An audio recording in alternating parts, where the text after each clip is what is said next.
자, 여러분들 반갑습니다. 대구 경북을 대표하는 목사 김대경 목사입니다.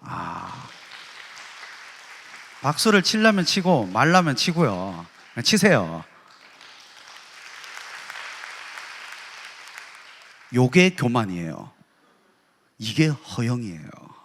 아시겠죠? 교만은 남의 시선을 신경 쓰지 않는 저 같은 사람. 그래, 허영은 여러분들의 칭찬을 먹고 남의 눈치를 보면서 그것을 통해 과시하려고 하는 사람. 이게 허영.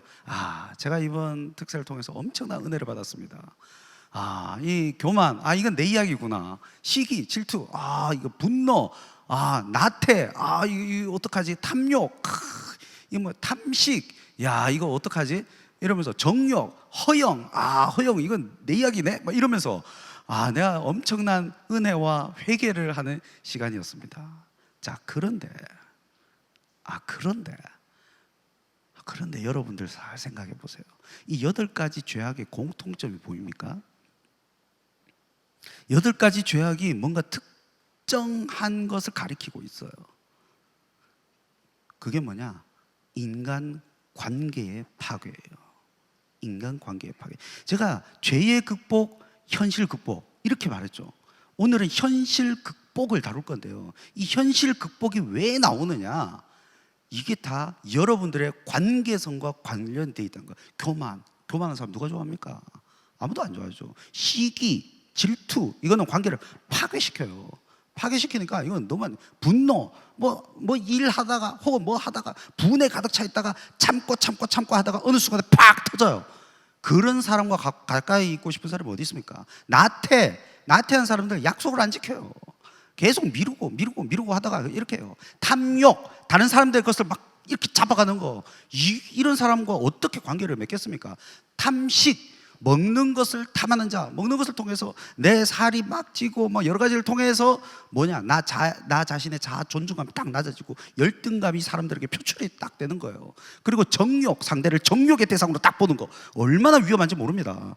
그리고 허영, 남의 칭찬, 남의 눈치를 보면서 나 자신을 과시하면서 살아가는 거 얼마나 힘들게 살아갑니까? 그 사람들에게 진실된 자아가 있을까요? 없어요. 이 8가지 죄악이 다 뭐랑 연결이 되어 있느냐? 관계랑 연결되어 있다는 거예요. 인간관계랑. 근데 여기에서 인간관계가 뒤틀리는데, 인간관계는 여러분들이 잘 아셔야 되는 것이 무엇의 거울이냐? 하나님과의 관계의 거울이에요. 그래서 하나님의 관계가 뒤틀어져 있는 이 왜곡이 인간관계의 왜곡으로 드러나고, 이게 내 삶을 비참하게 만들고 너무 힘들게 만든다니까요. 이게 너무 힘든 거예요. 이게 거울이라는 거예요. 그런데 하나님과의 관계를 회복하면 다나 이게 되게 복잡하다라는 거예요. 근데 중요한 사실은 2개가 미러링을 하고 있다라는 거예요. 우리 집에 아들이 있어요. 첫째 10살 남자, 둘째 4살 딸, 그리고 우리 와이프 이렇게 딱 있죠. 근데 제가 퇴근을 하고 집에 딱 가면 3명이 쪼르륵 달려옵니다. 매번 그렇죠. 제가 도어 락키를 땅땅땅땅 하면 제일 먼저 누가 오느냐? 첫째가 아빠!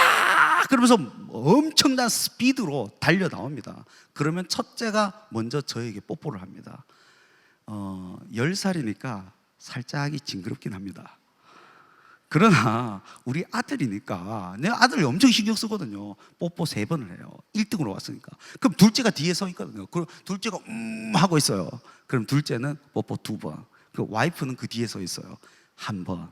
이렇게 해가지고 3, 2, 1. 이게 우리 퇴근 루틴. 그리고 퇴근하고 나면 제가 아들을 엄청 신경 씁니다. 우리 아들 잘생겼어. 우리 아들 잘났다. 내가 아들 너 때문에 사는 거 알지? 엄청난 칭찬. 이게 뜬금포 칭찬이라고 하죠. 갑자기 주영아, 왜? 사랑해. 하도 많이 들으니까. 이런 뜬금포 사랑. 둘째보다 첫째한테 신경을 더 많이 써요. 왜냐? 첫째와 아버지와의 관계가 뭘 반영한다고요? 첫째와 둘째의 관계를 반영해요.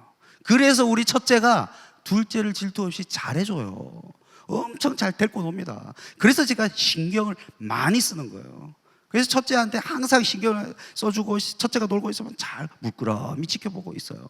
그런데 여러분 한번 잘 생각해 보세요. 저와 첫째의 관계가 뒤틀렸다.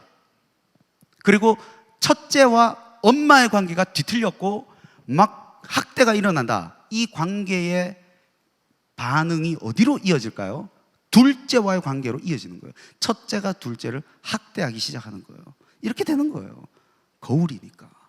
근데 만약에 장기간 뒤틀린 관계로 인해서 첫째가 둘째를 학대를 하다가 요것을 바로잡기 위해서 어떻게 해야 될까요? 1차적으로 나와 아버지와 아들의 관계를 바로잡아야죠. 근데 여러분 착각하지 말아야 되는 것이, 나와 아들의 관계를 바로잡는 순간 첫째와 둘째 관계가 바로잡히나요? 안 그렇다는 거예요. 이게 문제예요. 그러면 첫째와 둘째 관계는 어떻게 해야 되느냐? 트레이닝이 필요하다는 거예요.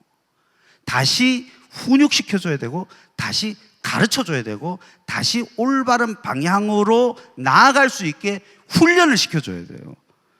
이게 하나님과 관계도 똑같아요. 여러분들의 모든 겪는 문제의 출발점들이 관계의 문제들이고, 사회에서 겪는 문제, 친구와 겪는 문제, 여자친구랑 겪는 문제, 아내와 겪는 문제, 이게 다 관계의 문제인데, 이게 어디에서 나타나느냐? 하나님과의 관계 왜곡에서 나타난다는 거예요. 근데 하나님과의 관계에서 왜곡에서 나타나니까 다들 여기만 신경 써요. 그래가지고 와가지고 기도하는 거예요. 기도하면 답니까? 기도하면 돼요. 그런데 기도가 필요하죠. 근데 기도가 만능이 아니라 시작점이라는 거예요. 기도를 통해서 관계와 사과와 대화를 하는 거 필요하죠. 그런데 삶이 하나도 안 바뀌었다. 이 트레이닝이 없다는 거예요. 하나님과 관계에서 뭔가를 해보려고 하는데 여기만 있고 여기가 없다. 여기서 또 문제가 생기는 거예요. 그러니까 여러분들이 기도를 열심히 해야죠.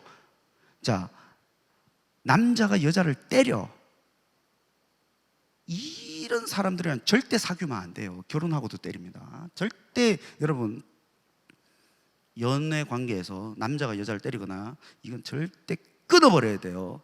나아지지 않습니다. 자, 그런데 남자가 여자를 때리고 사과를 해요. 그리고 또 때려. 이게 뭡니까? 때리고 사과를 했으면 안 때려야죠. 안 때리는 것은 트레이닝이 필요하다는 거예요. 요거를 놓치고 있어 사람들이. 요거를. 그러면 사과가 필요 없느냐? 아니죠. 사과도 해야죠. 안 때리기만 하고 사과가 없어, 그 관계는 또 뒤틀려. 그러니까 여러분들이 하나님 앞에서 기도하는 거 첫 번째로 중요해요. 찬양하는 거, 성경 말씀을 붙드는 거, 하나님 앞에 매달리는 거, 이게 첫 번째로 중요해요. 그 다음에 요 영역, 내가 사람과의 관계에서 이 트레이닝 어떻게 할 것인가, 어떻게 하실 것인가. 그래서 이 다각도적인 접근이 필요하다는 거예요. 그런데 오늘 성경에서 예수님이 힌트를 딱 제공해요. 그게 뭐냐? 22장 40절 한번 볼까요?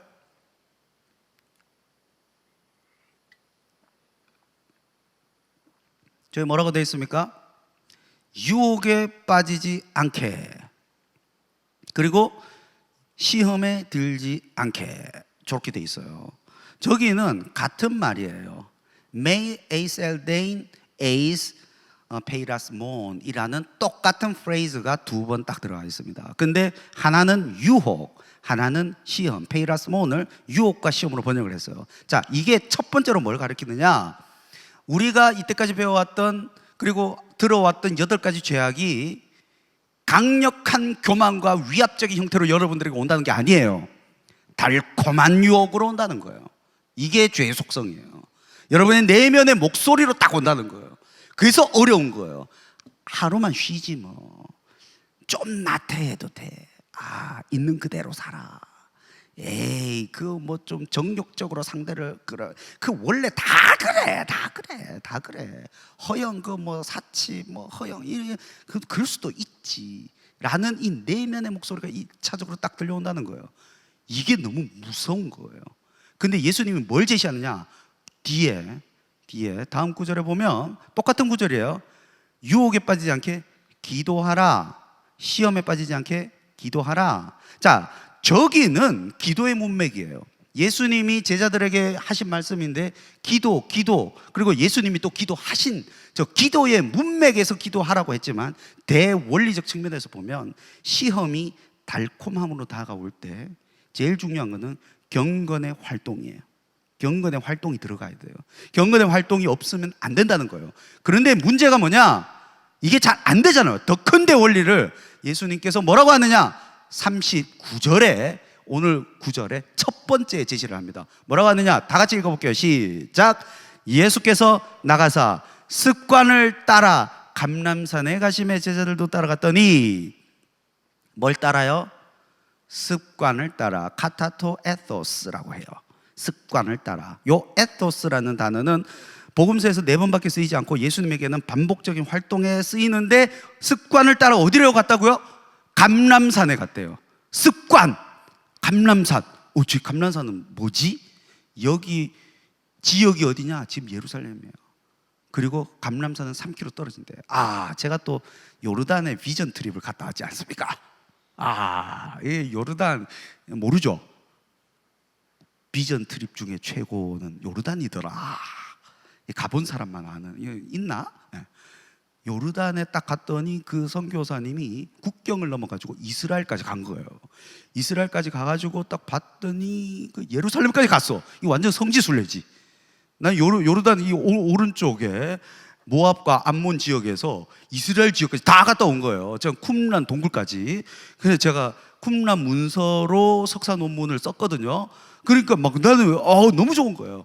그런데 이스라엘에 딱 가가지고 예루살렘을 딱 보니까 와, 예수님이 걸었던 그 길부터. 근데 예루살렘에서 3km 동안 딱 걸어가가지고 3km니까 얼마 안 돼요. 그리고 위로 뚝 올라갔는데 너무 힘든 거예요. 근데 올라가서 딱 보니 예루살렘이 여기서 여러분들을 바라보는 것처럼 쫙 펼쳐져 있는 거예요. 이야, 기가 막힌 거예요. 그러면 예수님이 습관을 따라 감람산에 왜 갔을까? 일단 예수님이 예루살렘 저기에서 사고를 치셨잖아요. 성전에 들어가지고 엎었죠. 엎으면 로마 군인들이 와야 되거든. 상주 군인들이 와야 되는데 그걸 피해서 도망가셨어요. 엎고 도망가셨더라는 건 없지만 고고학적인 정황상 도망가지 않으면 잡혔어요. 도망가신 거예요. 그리고 예루살렘에서 바리새인들과 사두개인들과 막 이렇게 설전을 벌이고 또 도망가시죠. 그러니까 투숙을 어디서 해야 돼요? 건너편 감람산. 이 근처에 뭐가 있냐? 베단이라는 나사로의 집이 있어요. 거기서 투숙하셨는데 문제는 거기가 제가 올라가 보니 기도하기가 너무 좋은 거예요. 예루살렘을 보면서 눈물이 저는 울진 않았지만 이렇게. 그러니까 예수님께서 습관을 따라 감람산으로 갔다는 것은 습관을 따라와 뭐를 매칭시킨 거예요? 기도. 자, 그러면 대원칙이 뭐냐? 달콤한 내면의 목소리와 함께 다가오는 죄의 유혹에 습관을 따라하는 경건의 활동을 대치시켜라예요. 요거예요. 그러면 여러분들에게 제가 현실적인 대안을 제시합니다. 경건의 습관, 여러분들이 1차적으로 먼저 분석하셔야 돼요. 내가 반복적으로 짓는 죄의 환경과 여건과 상황과 타이밍이 어딘가. 내가 특정 상황에서 그 죄를 짓는다는 거예요. 특정 환경에서 그 죄를 짓는다는 거예요. 특정 타이밍에 그 죄를 짓는 거예요. 여러분들이 스스로를 먼저 알아야 돼요. 이게 메타인지죠. 나 자신을 알아야 돼요. 그리고 거기에 경건의 습관을 배치시키되 컴펠링 해야 돼요. 나 자신에게 아주 몰입이 되는 경건 활동이 사람마다 다 달라. 어떤 분은 뭐 국장님 오늘 찬양 인도하신 분 같은 경우에는 막 찬양이 너무 좋잖아요. 이러면 자기에게 가장 컴펠링한 경건 활동이 뭐예요? 찬양인 거예요. 저는 찬양을 틀면 소음이에요. 이걸 왜 듣지? 그냥 그러나 제가 최근에 찬양 인도와 이걸 너무 많이 해야 되잖아요. 문대현 목사님 설교하시면 그 뒤에서 인도할 때도 그거를 얼마나 연습하는지 아무도 모를 거예요. 내가 기타 트레이닝을 4개월 동안 얼마나 받고 있는지 아무도 모를 거예요. 내가 얼마나 열심히 하는지 모를 거예요. 근데 그러니까 찬양은 나에게는 컴펠링하지 않고 몰입이 되는 이런 활동이 아니라는 거예요. 그럼 나에게는 성경 낭독, 나는 성경 낭독을 하는 거예요. 그래서 성경 낭독을 막 하면 지금 올해 소리 내서 읽은 것만 지금 4독이 거의 끝나갑니다. 그러니까 저에게는 이게 컴펠링한 거예요. 어떤 분은 성경을 읽는 거예요. 어떤 분은 큐티 하는 거예요. 어떤 분은 또 다른 활동이에요. 어떤 분은 말씀을 읽고, 어떤 분은 그냥 뭐 다른 여타의 경건 활동들이 있을 수 있다는 거예요. 그거를 나의 가장 약점적인 부분에 배치를 시키되 꽉 채우는 것이 아니라 하나만 딱 놓는 거예요. 그리고 조금씩 늘려가는 거예요. 부정적인 기억은요, 여러분들이 왜 그렇게 기억을 잘하느냐? 반복 학습을 하고 묵상을 하기 때문에, 내가 교만 안 해야지, 교만 안 해야지, 교만을 묵상해요. 시기 안 해야지, 시기 안 해야지, 그러면서 죄에 대한 미움과 증오를 묵상하는 거야. 이게 문제예요. 여러분들이 죄를 끊기 너무 힘든 이유는 그 죄를 묵상하고 끊기 위해서 애를 쓰고 있기 때문에요. 끊는 게 아니라 대체하는 거예요. 대체하면 잊혀집니다. 여러분들 지난주 금요일 날 점심 때 뭐 먹은지 기억납니까? 아무도 모르죠. 왜냐? 다시 한번 생각하지 않았기 때문에. 근데 과거의 상처는 왜 그렇게 기억이 명확합니까? 생각하고 덧칠하고 이 부정적인 느낌과 감정과 이 모든 것들을 생각만 안 해도 넘어갈 수 있다라는 거예요. 여러분, 그걸 생각해야 돼요. 이거는 죄는 끊기 위해서 하는 순간 묵상으로 들어가요. 그게 아니라 경건 활동, 대체, 요거로 가야 돼요. 두 번째, 주변 환경 대체. 이거는 사람을 바꿔야 돼요. 여러분들 진짜 바뀌고 싶어요? 주변 사람 바꿔야 돼요. 주변에 있는 사람이 바뀌지 않고는 절대 그 사람 바뀌지 않습니다. 그 사람을 알고 싶으면 주변에 5사람만 딱 만나보면 게임 끝나는 거예요. 근데 사람을 어떻게 바꿀까요? 쉽지 않잖아, 내 주변의 사람. 여러분들이 부정적인 사람, 험담하는 사람, 뒷담화하는 사람, 거기에서 오는 카타르시스를 계속 누리고 있다면 거기서 오는 그 죄는 그 사람이 내 옆에 있는 한 절대 끊어질 수가 없는 거예요. 근데 이 사람을 어떻게 끊어? 이것도 대체해야 돼요. 여러분들이 존경할 만한 사람, 여러분이 괜찮은 사람, 멋진 가장, 멋진 을장, 긍정적 에너지를 받을 수 있는 사람을 이 사람들과 만나는 그 시간에 그 사람과 조금이라도 만나는 거예요. 그러면 뒷담화를 통해서 분노와 불의와 험담을 통해서 느끼는 그 카타르시스와 행복감이 아니라 긍정적 에너지를 통해서 이렇게 행복할 수 있구나, 나 자신에게 동기부여될 수가 있구나, 이렇게 열심히 살 수 있구나 라는 것을 조금이라도 맛보면 점차 이 사람과 있고 싶은 생각이 깊어지고 이 행복감을 맛봤기 때문에 이쪽으로 몰입되게 되는 거예요. 이쪽으로 계속 가게 되는 거예요. 그러면 이 사람들이랑 점점 멀어지게 되고 이 사람들로 내 주변을 채울 수 있게 되는 거예요. 주변 사람 바꿔야 돼요. 마지막으로 여러분, 사람 보는 눈이 있어야 돼요. 주변 사람을 좋은 사람으로 채우려면 어떤 사람이 좋은 사람인지 알아봐야 되거든요. 근데 여러분은 알 수가 없어. 근데 누구만 알 수 있냐? 리더가 되면 알 수 있어요. 그래서 여러분들 중에 혹여나 리더 컨택이나 이런 기회가 왔다면 억셉트 하세요. 이거는 여러분의 인생의 자산이에요.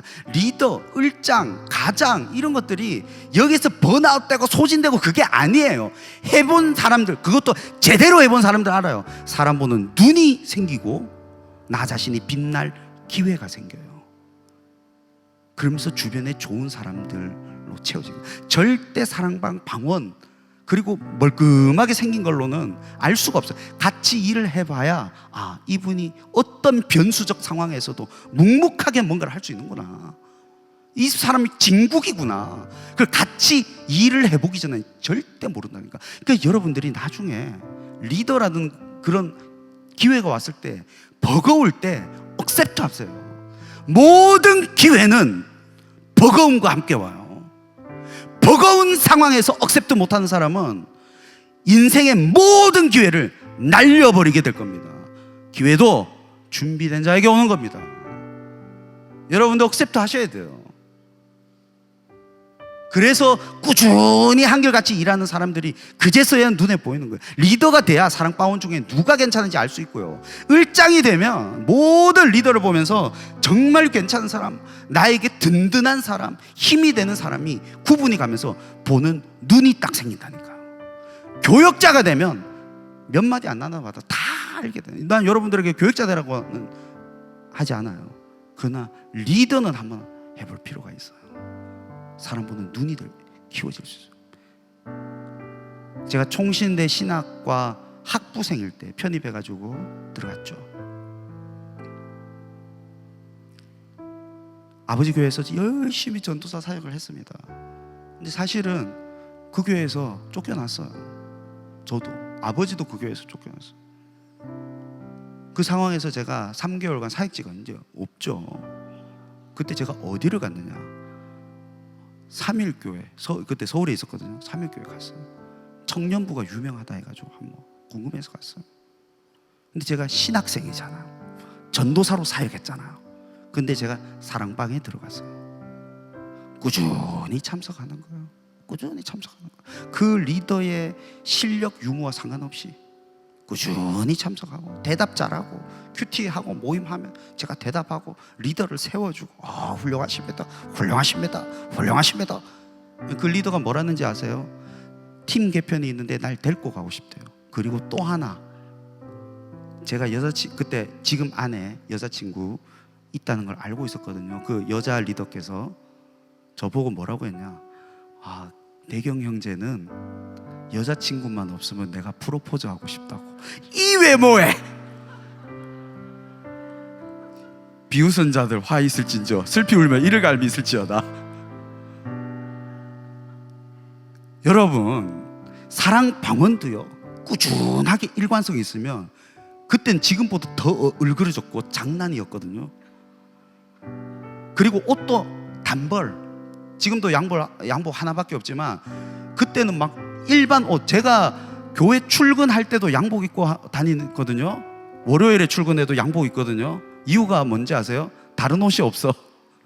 저는 일반 옷이 없어요. 일반 옷을 그때도 한 벌만 입고 꾸준하게 꼬질꼬질하게, 그런데도 그 리더 입장에서는 제가 빛이 났던 거예요. 여러분, 그런 사람이 돼야 돼요. 그런 눈이 있으려면 버거운 가운데서 리더를 억셉트해서 한번 섬겨볼 필요가 있어요.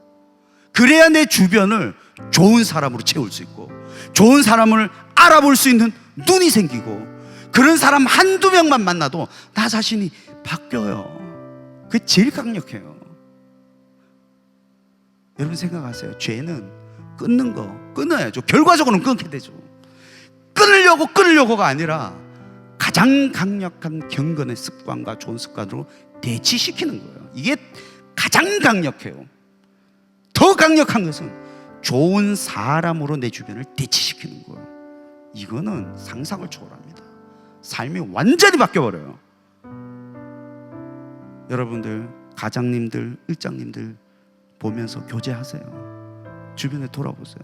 여러분들이 가장님의 든든한 지원군이 되지 못하면서 무슨 뭔가를 하겠다고 난리를 칩니까? 가장님들, 여러분의 을장님들의 마음을 든든하게 해주지 않고 시원하게 해주지 못하면서 뭘 하겠다고 말을 하세요? 을장님들, 여러분의 교역자 마음을 시원하게 해주고 든든하게 해주지도 못하면서 뭘 하겠다고 하세요? 그 가장님들의 사랑방을 잘 인도하느냐, 그 능력의 유무와 상관없이 그들의 진정한 지원자가 될 수 있어야 돼요. 근데 그런 사람을 알아볼 수 있어야 되고요, 그런 사람들로 내 주변을 채워야 돼요. 그러려면 여러분들이 교회에서 봉사헌신도 해보는 거예요. 봉사헌신이 여러분들이 소진하는 게 아니라 진짜와 가짜를, 옥석을 가릴 수 있는 바로미터가 될 가능성이 있다는 거예요. 여러분들의 주변 사람들은 여러분들 다 바라보고 있어요. 여러분들 배우자 기도도 내 배우자 이렇게 해주세요, 이렇게 해주세요, 이렇게 해주세요. 왜 여기만 기도합니까? 나 자신을 위해서 기도하라고요. 내가 빛나게 해달라고. 그러면 외모가 요따구로 생겨도 딴 사람이 나를 내 빛남을 보고 이렇게 가는 거예요. 여러분 스스로가 빛나지 않으면 외모 핑계 대지 마세요. 남자분들 키 작다고 핑계 대지 마세요. 나도 키 작아요. 여러분들이 맡은 자리에서 빛이 나면 반드시 그 빛은 알아보게 돼 있어요. 배우자 기도도 그렇게 하는 거 아니에요. 내가 빛나게 하여 주시옵소서, 이렇게 기도하는 거예요. 본인이 빛나지 않으면서 나는 왜 맨날 쓰레기 같은 사람만 만날까요? 본인이 쓰레기라서 그래요. 나는 왜 이렇게 과분한 사람을 만날까요? 여러분도 인지하지 못하지만 여러분들이 과분할 만큼 빛나는 사람이라서 그런 거예요.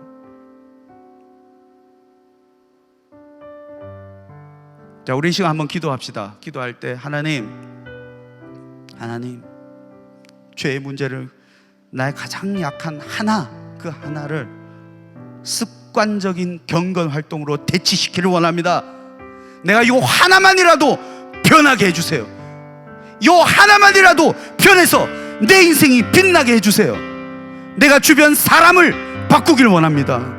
사람을 볼 수 있는 눈을 허락해 주세요. 나 자신이 변하게 해주세요. 내가 빛나게 해주세요.